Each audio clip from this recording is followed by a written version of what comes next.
네, 안녕하세요. 모카 김한영입니다. 아니, 테슬라 주가 이게 뭔 일이야? 제가 들고 있는 게 딱 두 개 있는데요. 지금 엔비디아하고 테슬라 갖고 있어요. 엔비디아는 지금 잘 나가는데 테슬라 이거 왜 이래? 이 정도면은 물 타야 되나? 머스크 형, 모델 2 제발 좀 잘 부탁드려요. 이 와중에 뭐 로이터에서 갑자기 모델 2가 나오지 않는다고 보도를 해서 그래서 또 일론 머스크가 아니야, 로이터가 또 거짓말하고 있어 이렇게 얘기를 했다고 하는데 이 기자분이 또 한국인 진모 기자님이시고 우리나라 전체 정보 소스가 뭐가 좀 잘못돼 가고 있는 게 아닌가 뭐 이런 걱정이 좀 들어요. 좀 더 다양한 정보들을 보셔야 되는 이유입니다. 여튼 이 와중에 토요타 사장 아키오 토요타의 강한 멘트가 또 화제가 되고 있습니다. 토요타가 지금 개발하고 있는 엔진 요게 시장에 나오면 EV 시장 전체가 무너진다 이런 얘기를 하는 거예요. 이게 말이 되나? 얼마 전까지는 그렇게도 얘기했잖아요. 아니, 내 일할 줄 알았다. 결국에는 하이브리드가 답이지. 내가 누누이 얘기했잖아. 다른 회사들 전기차로 전환하는 거 이거 다 쓸데없는 짓이다 이렇게 얘기했었는데 이번에는 또 새로운 엔진이 답이다 이러면서 또 이거 나오면 다 끝장난다 식으로 이렇게 센 멘트를 했다고 하는데 사실 이런 모습이 굉장히 생소하긴 합니다. 토요타는 원래 이런 회사가 아니었거든요. 토요타라면 우리는 착한 기업이에요, 우린 그냥 열심히 하는 거죠 뭐 이런 성실한 회사 그런 이미지였는데 갑자기 멘트가 너무 세졌어. 요즘 토요타 주가를 보면 약간 이유를 알 수 있을 것 같기도 해요. 이 정도는 세게 멘트할 만하지. 어쨌든 굉장한 자신감을 보여주고 있는데 이번에 EV 산업을 무너뜨린다는 그 엔진 대체 어떤 것인지 차에 관심 없더라도 그래도 이 정도는 상식으로 알고 계셔야 되기 때문에 간단히 살펴보도록 하겠습니다. 이게 무슨 얘기냐? 기사를 좀 보면요, 지난해 토요타는 1100만 대의 자동차를 판매했는데요, 그 중에 전기차는 단 10만 대만 팔았다고 합니다. 퍼센트로 따지면 0.9%. 토요타 이게 뭐냐? 뭐 하는 거냐? 기술 개발 좀 해라 이런 얘기가 한참 나왔습니다. 그러니까 지난 2월에 아키오 토요타 회장께서 이런 얘기를 했습니다. 200명 정도 임원들 그리고 기자들이 참석한 내부 행사에서 배터리 전기차 시장 점유율은 절대로 30%를 넘지 못할 것이라고 잘라 말했습니다. 이 절대로라는 건 지금도 그렇지만 앞으로도 미래에도 기술이 아무리 발전해도 배터리 전기차는 절대로 30%를 넘지 못한다 이렇게 얘기를 했어요. 그러면서 내가 옳다 이렇게 얘기한 겁니다. 그 이후로 주가 당연히 치솟았죠. 지금 토요타 주가가 막 치솟는 건 이런 아키오 토요타의 자신 있는 멘트들이 뒷받침되는 거예요. 그 1등 토요타의 회장이 그렇다는데 그런가? 라고 생각할 수밖에. 배터리 전기차가 30%밖에 안 되면 그럼 나머지 70%는 뭐냐? 가솔린차, 하이브리드차, 연료전지차가 차지한다고 하는 겁니다. 디젤차는 얘기를 안 했어요. 가솔린 하이브리드 연료전지는 이미 우리 잘 했고 이제는 수소 연소 엔진이 미래다 이런 얘기를 했습니다. 그러면서 그런 얘기도 했어요. 우리가 갑자기 BEV 그러니까 배터리 전기차로 전환한다면 평생 엔진을 연구해온 일본 자동차 업계 550만 명은 도대체 이게 다 뭐였지? 라는 의문을 품게 될 것이다 이렇게 확신한다고 해요. 엔진 관련 공급업체 중 일부는 은행에서 돈을 빌릴 수도 없다 이렇게 얘기를 합니다. 아니, 자동차 회사가 미래를 얘기하는데 과거의 업계 사람들의 일자리를 지금 얘기하고 있는 게 참 굉장히 인간적이고 굉장히 멋지다 이런 생각이 들기도 하는데요. 역시 형님은 뭐가 달라. 대토요타니까 이렇게 넓게 내다보시는구만 이렇게 얘기하시는 분들 많으시더라고요. 그러면 아키오 토요타 형님께서는 그때 당시 마차, 뭐 마부, 말 입장에서는 야 이게 다 뭐였지? 이렇게 생각 안 했을까? 아니 그러면 지금도 마차 만들고 계셔야죠. 왜 자동차를 만들고 계셔가지고 지금 그참 또 토요타 아키오는 전 세계적으로 10억 명의 사람들이 전기를 사용하지 못하고 살고 있다 이렇게 지적하면서 충전 인프라가 아직 준비되지 않아서 전기차보다는 가솔린이다 이렇게 언급을 했습니다. 아니 그래요? 제가 이게 맞게 들은 건지 모르겠는데 전 세계에서 전기를 사용하지 못하는 인구가 있는 건 맞죠? 그게 뭐 6억이다 7억이다 뭐 어떤 사람들은 10억이다 이렇게 얘기하는 거 맞는데 그리고 그게 안타까운 일인 것도 맞는데 근데 전기가 닿지 않는 곳에서 사시는 분이 가솔린은 닿을까? 가솔린 자동차는 살 수 있어요? 아프리카 마을을 한번 떠올려 보세요. 거기 먹을 게 없고 전기도 없고 이런 곳. 여기 갑자기 SK 엔크림 주유소가 생길까? 아니면 전기줄이 들어갈까? 어떤 게 들어올 확률이 높고 어떤 게 더 유용할 것인가? 상식적으로 한번 생각해 볼 필요가 있어요. 전기가 없는 곳에서는 당연히 가솔린차 신차 뽑겠죠. 이렇게 생각한다는, 그래서 그걸로 엔진을 계속 살려야 되는 이유다라고 얘기하는 거 이게 맞는 얘기인가를 한번 생각해 볼 필요가 있어요. 자, 어쨌든 또 아키오 토요타는 얘기합니다. 이번에 여러 가지로 연구했다는 거예요. 있고요. GL 야리스 H2에 장착을 해서 1.6L 3기통 터보차저로 수소 엔진을 넣었다고 합니다. 실제로 레이스에서 몇 번 완주하기도 했죠. 24시간 레이스에 참여해서 두세 번 엔진을 고치기도 하고 그러면서도 어떻게 완주하는 모습을 보여줬습니다. 24시간 안에 엔진이 2번 고장났대. 아무튼 어쨌든 다 고쳐서 완주를 했어요. 토요타는 얘기합니다. 수소 연소 엔진의 장점은 기존 내연기관 기술을 그대로 활용할 수 있고 배터리에 들어가는 리튬, 니켈 이런 희소 자원, 희토류에 대한 의존도가 낮아지기 때문에 이런 걸 활용하면 이게 진짜 친환경이지 이렇게 얘기하는 거예요. 토요타가 이번에 또 특허까지 출원했습니다. 수소연료 엔진에 이렇게 독특하게 엔진 밸브 안쪽으로 물을 뿜어 넣도록 만들었어요. 물론 실린더 안쪽으로 물을 뿜어 넣는 엔진이 없었던 건 아닙니다. 예전에 BMW M4 CS 같은 경우도 엔진으로 물을 뿜어 넣는 기술을 만들기도 했어요. 그게 또 해야 될 일들이 엄청나게 증가하는데 왜냐하면 겨울에 얼어붙으면 안 되기 때문에 파이프에 물을 다시 회수하는 기능도 있어야 되고 그 물이 얼지 않도록 하는 통도 보온이 돼야 되고 아니면 그걸 부동액 처리를 해야 되는데 부동 처리라면 이건 또 전혀 다른 문제가 돼서 냉각이 또 만만치 않습니다. 어디까지나 특허를 출원했다. 이게 진짜 될지는 모르는 상황. 자, 아무튼 수소 연소 엔진을 차에 진짜로 장착한다고 하는데 언제 장착하냐? 2030년 전후에서 장착한다고 합니다. 이게 진짜 되나 싶네. 나 수소 연료 전지 어디서 많이 본 것 같은데 현대차도 넥소 있잖아요 하실 텐데 아닙니다. 그거하고 전혀 다른 거예요. 토요타가 내놓는다는 엔진은 수소 연소 엔진입니다. 넥소는 수소 연료 전지 엔진. 그러니까 수소를 이용하는 건 똑같은데 연료 전지 셀을 들어가서 그래서 거기서 연료 전지에서 전기를 뽑아내면 그럼 거기 나온 그 전기를 갖고 차가 가는 전기차가 넥소라든지 토요타 미라이라든지 이런 수소 연료 전지 전기차입니다. 지금 콘셉트로 나온 게 토요타 크로스 H2라는 차. 요게 콘셉트로 나왔는데 이 콘셉트카는 연료를 실제로 엔진에다 집어넣고 엔진에 불을 붙여서 그래서 실제로 연소시켜서 그렇게 차가 달리게 만든다는 거죠. 기존 엔진하고 거의 비슷한데 휘발유도 불 붙지만 수소도 불 붙으니까 연소실에다 휘발유 쏘는 대신에 수소를 넣고 쏴주면 되겠네 라는 아이디어입니다. 쉽죠? 기존에 있었던 엔진, 변속기 거의 비슷하게 쓰고 연료만 바꾸면 그냥 돌아간다는 거. 수소도 사실 압축하면 가솔린 못지않게 에너지 밀도가 높아지는 연료이기 때문에 이걸 썼을 때 배터리라든지 이런 것들보다 오히려 더 먼 거리를 가는데 유용하다라는 얘기입니다. 그래요. 그렇게 되나? 지금 엔진 사운드도 들어볼 수 있는데요. 엔진 사운드를 들어보면 나름 유니크하고 좋은 소리가 나죠. 기존 가솔린 차 소리하고 큰 차이가 없는 것 같기도 하고 어쨌든 그럼에도 불구하고 이산화탄소나 일산화탄소를 전혀 배출하지 않으니까 굉장히 친환경적이라는 주장을 하는 겁니다. 그리고 이거 주유할 때도 배터리 전기차 같은 경우는 충전할 때 빨라도 30분은 걸리잖아요. 긴 차들은 뭐 1시간 이상도 걸리고 뭐 집에서 충전하면 그보다 훨씬 오래 걸리겠지만 어쨌든 수소 자동차는 꽂으면 그냥 충전이 끝난다는 겁니다. 5분 걸리는 게 이제 토요타에 따르면 90초로 줄어들었다고 해요. 1분 30초면 충전 끝난다고 합니다. 충전을 뭐 꽂고 기다려 그냥 충전하고 빼고 바로 차 출발하면 되지 이런 얘기입니다. 이거 나오면 너네 다 죽었어 이런 얘기하는데 말 되나? 이게 정말 말이 되는지 알아보시려면 일단 수소 연소 엔진이 뭔지 조금 더 알아봐야 됩니다.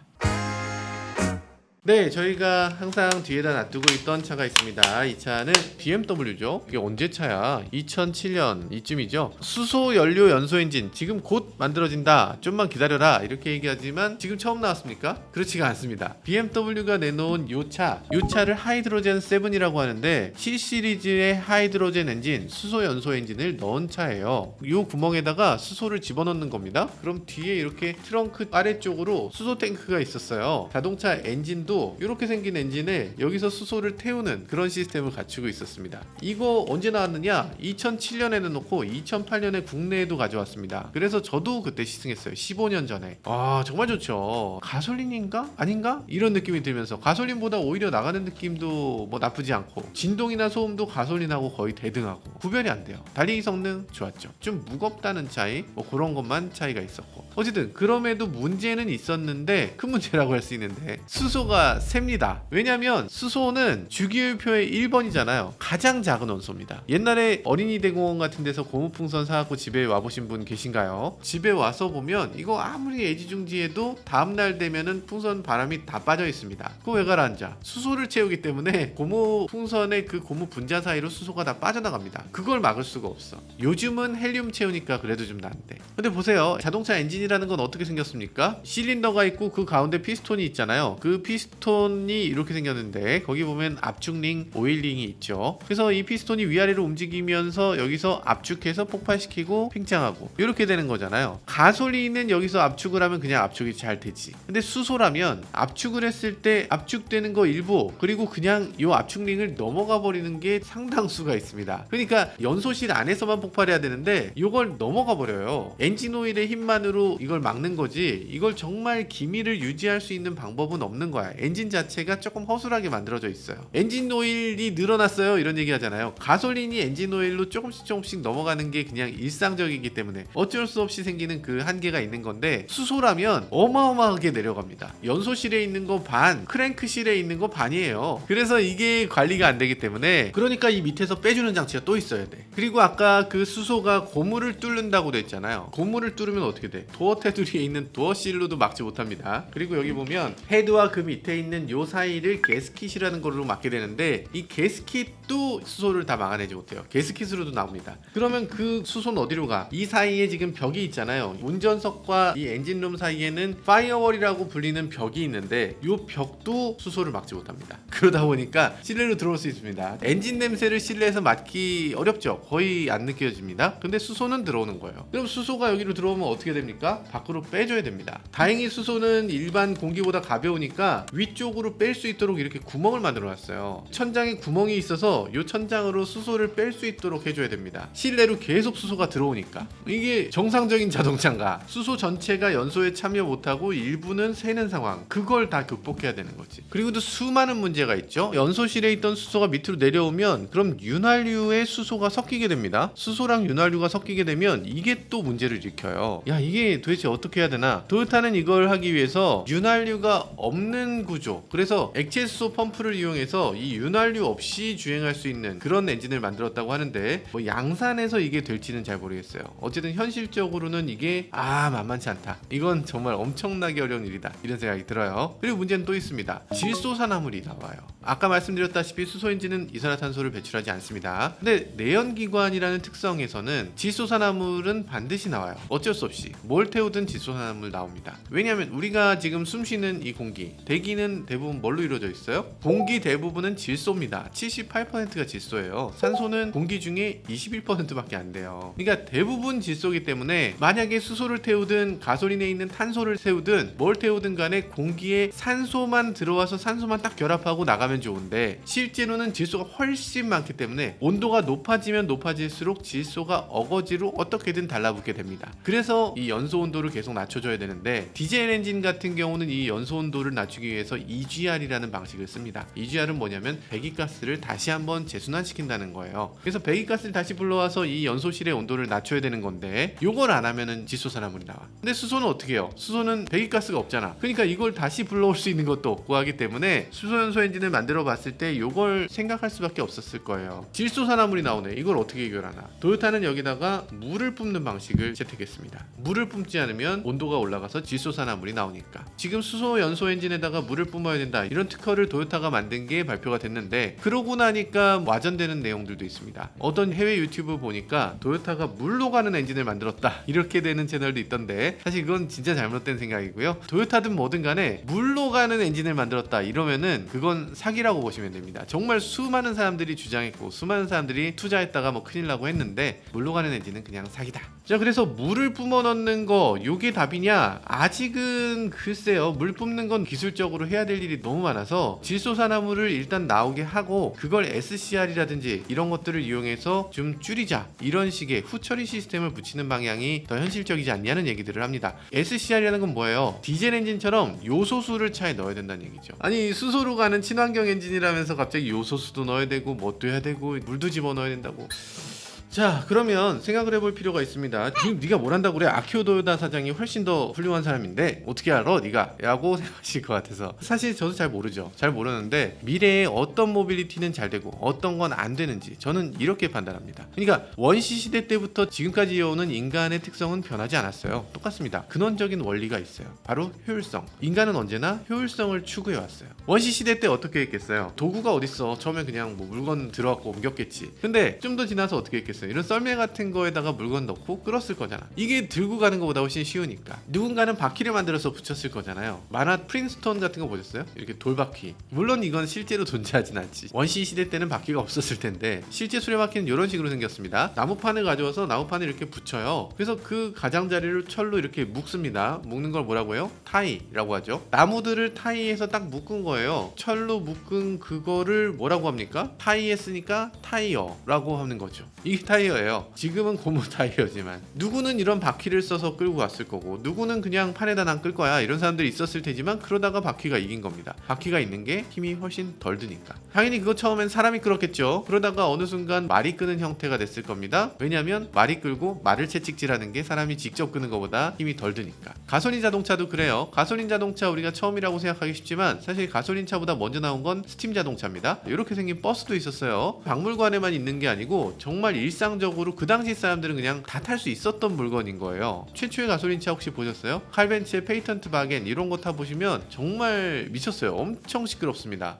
탕탕탕탕탕탕탕탕탕탕 이런 소리가 나. 엄청 시끄러워서 총소리 같은 소리가 납니다. 매연도 막 나와. 냄새도 장난 아니고. 이 차를 타고서 처음 여행 떠난 사람이 칼벤츠 안에 베르타 벤츠죠. 이분이 애 둘 데리고서 친정으로 이 차를 가지고 가요. 만나임에서 포츠하임까지 106km를 주행했다는 거예요. 와 106km 요즘 106km 주행하려도 쉽지 않을 것 같은데 대단합니다. 근데 그 당시에 사람들이 그 광경을 목격한 걸 벤츠가 나중에 영상으로 재현했어요. 그때 당시 사람들이 이 여자를 손가락질하면서 뭐라고 얘기합니다. 위치라고 해요. 마녀가 나타났다 이런 사람들이 막 나타나요. 당연하지. 이렇게 시끄럽고 새까만 여자가 나오면은 나 같아도 마녀라고 하겠다. 총소리가 났다니까. 시동 거는 과정은 이렇습니다. 시동 걸 때는 이렇게 움직여서 이렇게 획 돌려야 돼요. 이것도 너무 불편해. 나중에는 이렇게 돌리는 걸로 바꿨죠. 조수석에 앉은 사람은 항상 내려서 이걸 돌릴 준비를 했어야 됐습니다. 그래서 그 좌석이 조수석인 거예요. 2인 1조로 운전을 해야 되니까. 조수는 굉장한 위험 부담이 있었습니다. 내려서 그걸 이렇게 돌리다 보면 이게 잘 돌면 괜찮은데 잘못하면 이게 반대로 돌아가. 돌리다가 거꾸로 돌면서 팔이 부러지는 경우가 있어요. 그래서 그걸 킥백이라고 하는데 그것도 정말 위험한 상황입니다. 문제가 너무 많았어. 생각해보면 스팀 자동차는 이것보다 훨씬 조용하고 훨씬 말이 되는 운송수단이었어요. 그럼에도 불구하고 가솔린으로 넘어왔습니다. 대체 왜 넘어간 건가? 그냥 스팀 자동차 발전시키면 되잖아. 지금 기차들 보면 KTX 뭘로 달려요? 전기차예요. KTX 전기차입니다. 아니 증기기관차 그냥 있으면 되잖아. 증기기관차 왜 없어지고 왜 디젤 기관차 되고 왜 전기 기관차로 바뀌었습니까? 왜 톰 소여의 모험에 나오는 그 진기 기관배 그거 왜 디즈니랜드에 있고 딴 데는 없어? 이상하잖아. 이렇게 변화된 것들 지금 돌이켜 보세요. 모든 변화는 이유가 똑같습니다. 더 힘이 덜 드는 거, 더 효율적인 걸로 바뀐 거예요. 세상이 바뀌는 거 다 효율입니다. 우리가 100년 전에 자동차 타게 된 거 그거 왜 타게 됐을까? 말보다 효율적이기 때문에. 스팀 왜 없어졌을까? 가솔린이 더 효율적이기 때문에. 우리가 지금 혼란에 빠진 거 이 부분도 이 사실에 미뤄서 생각해보면 아주 쉽습니다. 미래는 전기냐 가솔린이냐. 가솔린이 살아남는다 뭐 물론 말이 되죠. 근데 가솔린은 상황에 따라 다른데 가장 좋은 상황의 에너지 효율이 30%입니다 좀 나쁜 경우는 효율이 12% 정도로 떨어져요. 그러니까 만약에 가솔린을 100을 싣고 가면 그 중에 10만 구동에 쓰고 나머지 90%는 버리는 거야. 전기차는 어떻습니까? 에너지 효율이 예전 자동차도 이미 80%를 훌쩍 넘었어요. 비교가 안 되는 거죠. 효율성에서 엄청난 차이가 있는데 그럼에도 가솔린은 살아남는다. 물론 뭐 말이 안 되는 건 아닙니다. 감성 때문에 남는다? 아니면 주유가 좀 빨라서 남는다? 물론 그럴 수 있죠. 그런데 가솔린이 나오면서 지금 증기기관이 대부분 사라진 것처럼 가솔린도 지금 전기차 나왔을 때 대부분은 사라질 수밖에 없다. 가솔린이 정말 70% 이상을 영원히 살아남을 가능성은 단언컨대 없습니다.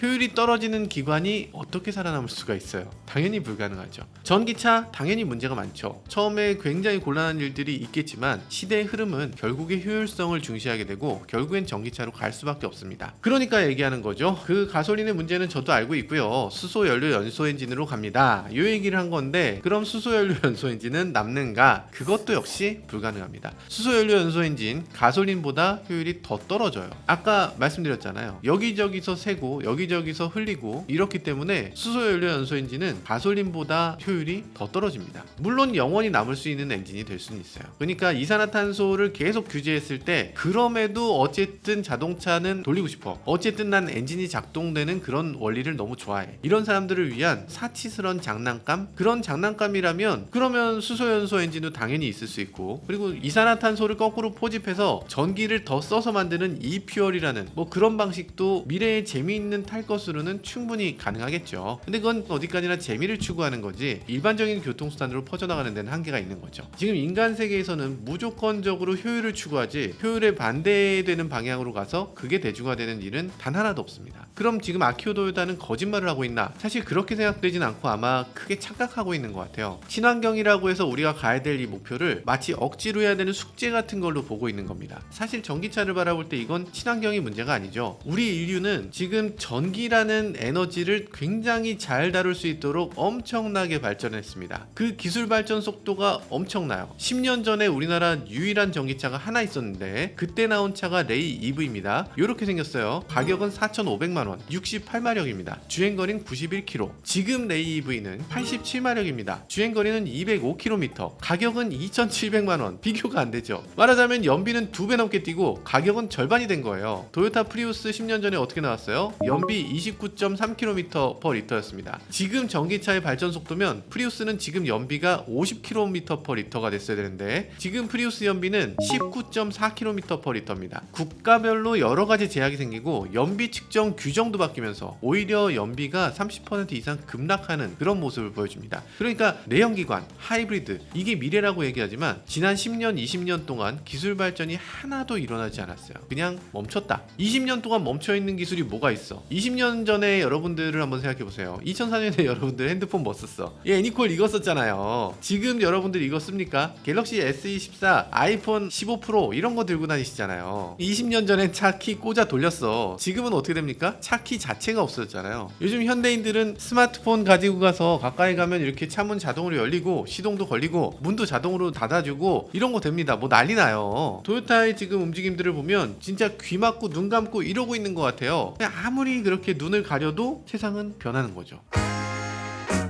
네, 아키오 도요타가 워낙 자신있게 말하니까 아키오 말이 맞나? 혼란을 겪는 분들도 많은 것 같은데 과거에 비추어서 생각해 보시는 게 좋습니다. 과거에 소니, 파나소닉 이 회사들 얼마나 브라운관 잘 만들었어요. 그때 당시 LCD에 대해서 아주 형편없는 물건이라고 하면서 이 소니 트리니트론 이 브라운관 정말 훌륭하게 평면 트리니트론으로 만들고 뭐 엄청났습니다. 그 기술적인 완성도 어이 좋죠. 잘 만들었어요. 누가 나쁘대? 근데 우린 알잖아. 20년 미래에서 온 사람들이잖아요. 우린 지금 보면 그 미래를 알죠. 가서 이제 얘기해 줄 수 있어요. 그때 당시 소니가 추락하게 만드신 그 사장님이 이데이 노부유키라고 하는 사장님이신데 그분 만나서 얘기할 수 있습니다. 저 미래에서 왔고요. 지금 그대로 하시면 TV 사업부 날아가십니다. 이거 얘기해 줄 수 있습니다. 여러분 누구라도 일반 상식으로 돼 있잖아. 그때 당시 일본 사람들 누구도 몰랐을걸? 한국에 있는 LG 삼성 디스플레이가 우리를 이긴다고? 말이 되는 소리를 이랬을 거예요. 그리고 사장님한테 이 얘기를 꼭 해야 돼. 소니 그거 배터리 사업부 축소하시면 절대 안 돼요. 그거 팔면은 중국에서 CATL이 직원들 다 쓸어가서 배터리 1위가 돼요. 사장님 20년 지나면 일본에는 자동차 배터리 만들 회사가 변변한 게 하나도 없어가지고 도요타가 수소 태우는 엔진을 만든다고 그런다고요. 이런 얘기를 해야 될 것 같아. 안 돼! 이러면서 20년 후에 큰일 나요! 이런 얘기 해주고 싶어요. 그렇지 않을까? 타임머신 만들어서 제일 가고 싶은 사람이 아마 아키오 도요타일 것 같습니다. 20년 전으로 가서 배터리 좀 계속 만들라고. 그러면 지금 수소연소 엔진 만들겠다 이 얘기를 안 할 것 같아요. 세상은 정말 빠른 속도로 변합니다. 지금 전기차 몇 마력입니까? 좀 잘 나간다는 전기차들은 다 1000마력이 넘죠. 모터 세게 다는 게 그냥 일반적입니다. 도요타가 내놓는 승용차의 마력을 다 합쳐도 아마 1000마력 안 될걸? 배터리 예전에는 1kg당 50Wh 정도 나왔습니다. 이제는 250Wh가 일반적이에요. CATL의 컨덴스드 배터리 같은 경우는 kg당 500Wh, 기존에 비해서 10배 정도 상승한 거죠. 이젠 비행기도 배터리로 날릴 수 있는 수준이 됐다. 이런 얘기를 합니다. 테슬라 이제는 뭐 내비게이션 딱 찍으면 원하는 데까지 차가 알아서 가고 알아서 서고 알아서 신호 보고 알아서 끼어들고 알아서 사람 피하고 모든 것들을 다 합니다. 주차장에서부터 저쪽 주차장까지. 미국에서 그 정도 돼요. 이런 상황인데도 아직도 기존 엔진 기술자들이 아쉬워서 아직도 수소연료를 태우는 자동차를 만들고 그게 미래가 될 거다 이렇게 주장한다. 이 사람들은 도대체 어디서부터 잘못된 건가? 일본들 너무나 보수적이고 너무나 초고령 사회가 됐고 산업에서 점점 뒷전 발전으로 물러날 수밖에 없다는 게 눈에 훤히 보이죠. 근데 지금 우리나라도 머지않았습니다. 우리나라의 지금 모습을 보면 변화되는 건 나쁜 거야, 변화될 필요가 없어 라고 얘기하는 이 아키오 도요타의 얘기를 듣고 끄덕끄덕 하는 사람들이 굉장히 많아졌어요. 사실 우리가 도요타라든지 일본에서 무슨 얘기가 나오면 이건 뭔가 잘못된 게 아닌가, 이건 혹시라도 지나치게 보수적으로 바라보는 게 아닌가, 이렇게 살펴야 되고, 이걸 타산지석으로 삼아서 우린 저렇게 갇힌 생각을 하면 안 되겠다, 이런 마음도 다져 먹어야 되겠습니다. 자, 이제 아시겠죠? 그러니까 도요타의 주장이 뭐 나름대로 그럴 수도 있겠구나 라고 생각할 수 있지만 실제로는 말이 안 됩니다. 왜냐하면 효율성이 더 떨어지기 때문에.